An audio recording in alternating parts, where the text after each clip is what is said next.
Bonjour. Alors, je dois toujours lire dans le livre d'Esther Enfin, j'ai des chapitres en retard à lire. En tout cas, aujourd'hui, normalement, non, hier même, hier, je suis en retard, je suis vraiment en retard. Hier, je devais lire, me semble-t-il, le chapitre 6, 7 et 8.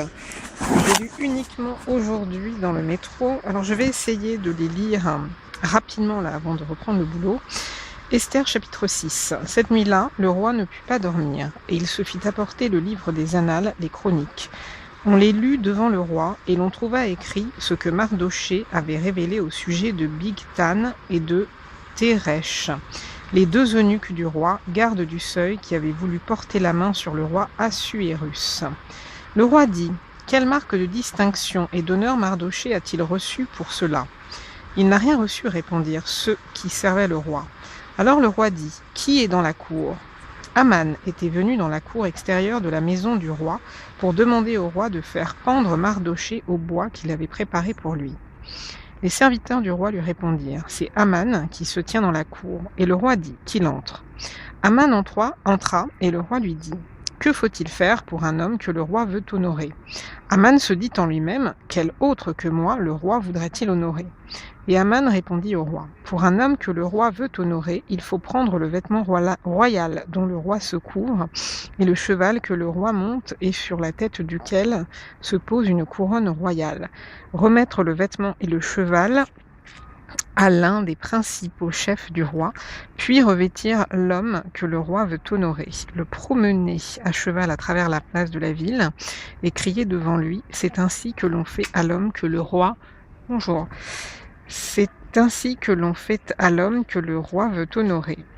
Le roi dit à Aman: prends de suite le vêtement et le cheval, comme tu l'as dit, et fais ainsi pour Mardochée le juif, qui est assis à la porte du roi. Ne néglige rien. Ne néglige rien de tout ce que tu as mentionné. Et Aman prit le vêtement et le cheval, il revêtit Mardochée, il le promena à cheval à travers la place de la ville, et il cria devant lui: c'est ainsi que l'on fait à l'homme que le roi veut honorer. Mardochée retourna à la porte du roi, et Aman se rendit en hâte chez lui, désolé et la tête voilée. Aman raconta à Zeresh, sa femme, et à tous ses amis tout ce qui lui était arrivé, et ses sages et Zeresh, sa femme, lui dirent: si Mardochée, devant lequel tu as commencé de tomber, est de la race des Juifs, tu ne pourras rien contre lui, mais tu tomberas devant lui.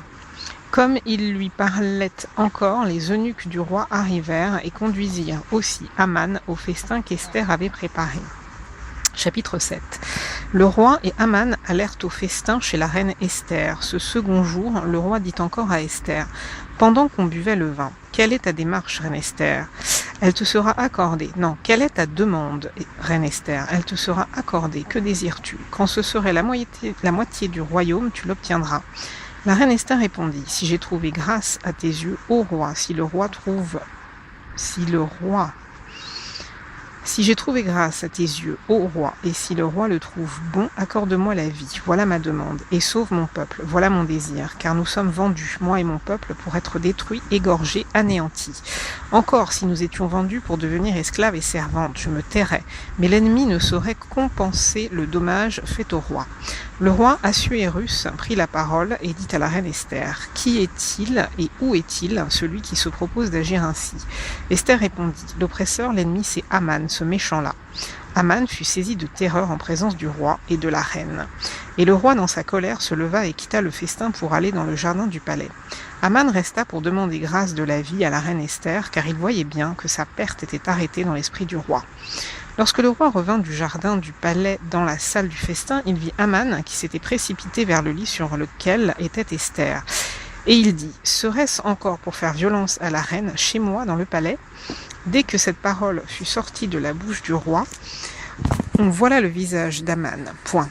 Et Harbona, l'un des eunuques, dit en présence du roi: voici le bois préparé par Aman pour Mardochée, qui a parlé pour le bien du roi. Est dressé dans la maison d'Aman à une hauteur de 50 coudées. Le roi dit qu'on y pende Aman, et l'on pendit Aman au bois qu'il avait préparé pour Mardochée, et la colère du roi s'apaisa. Chapitre 8. En ce même jour, le roi Assuérus donna à la reine Esther la maison d'Aman, l'ennemi des Juifs, et Mardochée parut devant le roi, car Esther avait fait connaître la parenté qui l'unissait à elle. Le roi ôta son anneau qu'il avait repris à Aman et le donna à Mardochée. Esther, de son côté, établit Mardochée sur la maison d'Aman. Puis Esther parla de nouveau en présence du roi. Elle se jeta à ses pieds, elle pleura, elle le supplia d'empêcher les effets de la méchanceté d'Aman, l'Agagite et la réussite de ses projets contre les Juifs. Le roi tendit le sceptre d'or à Esther qui se leva et resta debout devant le roi. Elle dit alors, si le roi le trouve bon, et si j'ai trouvé grâce devant lui, si la chose paraît convenable au roi, et si je suis agréable à ses yeux, qu'on écrive pour révoquer les lettres conçues par Aman, fils d'Amédatha, l'Agagite, et écrites par lui dans le but de faire périr les Juifs qui sont dans toutes les provinces du roi. Car comment pourrais-je voir le malheur qui atteindrait mon peuple, et comment pourrais-je voir la destruction de ma race? Le roi Assuérus dit à la reine Esther et aux Juifs Mardochée, voici j'ai donné à Esther la maison d'Aman, et il a été pendu au bois pour avoir étendu la main contre les Juifs. Écrivez donc en faveur des Juifs, comme il vous plaira, au nom du roi, et scellez avec l'anneau du roi, car une lettre écrite au nom du roi et scellée avec l'anneau du roi ne peut être révoquée.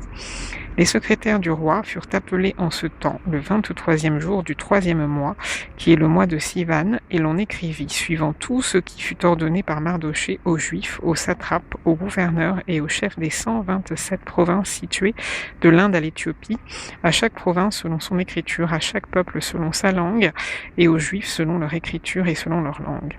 On écrivit au nom du roi Assuérus, et l'on scella avec l'anneau du roi. On envoya les lettres par des courriers, ayant pour monture des chevaux et des mulets nés de juments. Par ces lettres, le roi donnait aux Juifs, en quelque ville qu'ils fussent, la permission de se rassembler et de défendre leur vie, de détruire, de tuer et de faire périr avec leurs petits-enfants et leurs femmes tous ceux de chaque peuple et de chaque province qui prendraient les armes pour les attaquer, et de livrer leurs biens au pillage, et cela en un seul jour dans toutes les provinces du roi Assuérus, le 13e du 2e mois, qui est le mois d'Adar. Ces lettres renfermaient une copie de l'édit qui devait être publié dans chaque province et informait tous les peuples que les Juifs se tiendraient prêts pour ce jour-là à se venger de leurs ennemis. Les courriers montés sur des chevaux et des mulets partirent aussitôt et en toute hâte d'après l'ordre du roi. L'édit fut aussi publié dans Suse, la capitale. Mardochée sortit de chez le roi avec un vêtement royal bleu et blanc, une grande couronne d'or et un manteau de byssus et de pourpre. La ville de Suse poussait des cris et se réjouissait.